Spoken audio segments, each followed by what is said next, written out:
I'm going to get right to it, good people.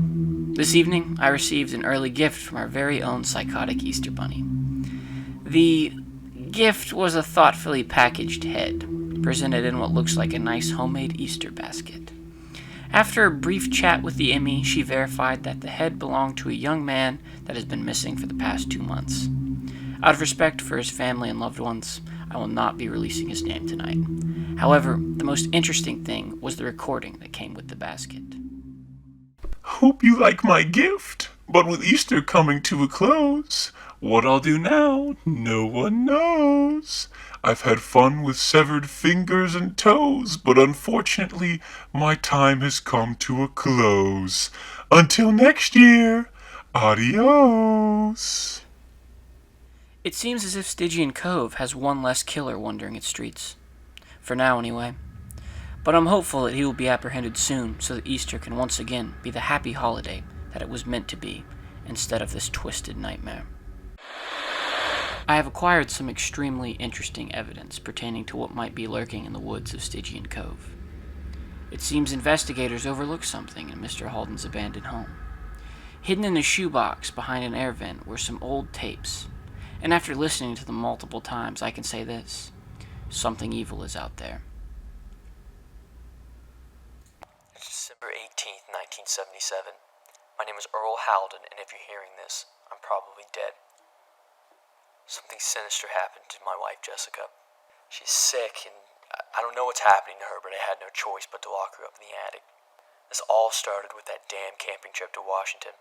Jessica, my daughter Mallory, and I decided to retreat to our family cabin for the weekend. I thought the fresh air and a change of scenery would be a nice change of pace, but I was horribly wrong. It was a horrible blizzard. We were trapped for 18 days.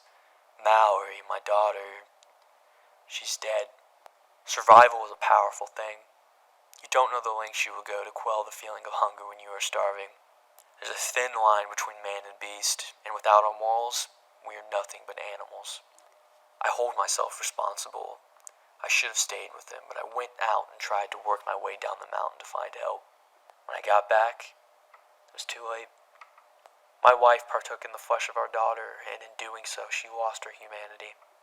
When one resorts to cannibalism, even out of necessity for survival, they become something inhuman. And now my wife is hungry. I think she's becoming a Wendigo. Something killed Joe Attenberg, and it wasn't human. That is a fact. However, whether or not a Wendigo is to blame has yet to be determined. Regardless, stay indoors, my friends.